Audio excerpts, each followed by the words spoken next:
Salter Elder 2-Slice Toaster Review. The Salter Elder 2-Slice Toaster is attractive and budget-friendly. It has a decent selection of features, although its shallow slots and unreadable browning dial aren't ideal. Furthermore, its faux wood toasting lever doesn't add any charm. The Salter Elder 2-Slot Toaster has a modern, attractive deal panel and a touch of wood for style. Unfortunately, the browning control is poor and the slots are too small for big pieces of bread. The Salter Elder 2-Slice Toaster looks much better than other models in this price range. The metal construction, along with its deep teal side panels, gives it a luxurious look that pairs well with my dark gray kitchen countertop. Despite the positive attributes, Salter's description, which implies you'll get a hint of woodiness, is not entirely accurate. The toasting knob looks and feels slightly inexpensive compared to any other components that make up the good-looking product. An advantage to this is its compact size and lightweight form factor, which allows for effortlessly stowing away when not in use. Additionally, removing crumbs from the tray is an easy task due to its portability. This toaster contains 2 slots with regular wire-type components.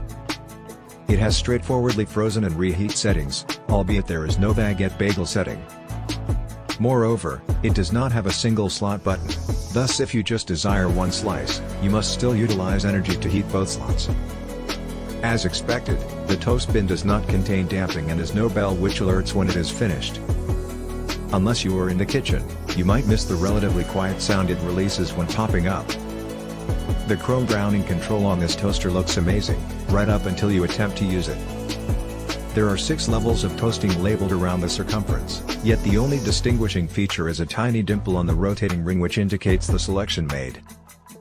To be able to spot this straight away and a good light source is an absolute necessity, and when viewed from the top of the control, it is barely visible. A striking black line must be across both the inside and outside of the ring for better visibility. While using it, a further limit becomes noticeable quickly. This toaster's slots can fit a sliced bagel, and they nearly handle thick-cut homemade bread, however, they are too shallow. Even pre-sliced bread bought from the grocery store was slightly too high for them. We toasted it laying down, and even then the slots were only just deep enough to hold it. If your bread fits into its slots, the Salter Elder 2-Slot Toaster will toast it evenly. Bagels were similarly consistently toasted, and frozen white bread was a nice golden color. Even with homemade bread that was taller than the slots, the toasting was even. This toaster is quite predictable with the same settings working every time, which eliminates the guessing game and saves you from reheating. However, the toaster's browning control is a bit off-kilter. The thick-cut homemade bread we tried was almost burnt when toasting it at 3.5 out of 6, and still too crunchy for my liking at 2.5. We became curious about what settings 4 and above would yield, and why they might be necessary.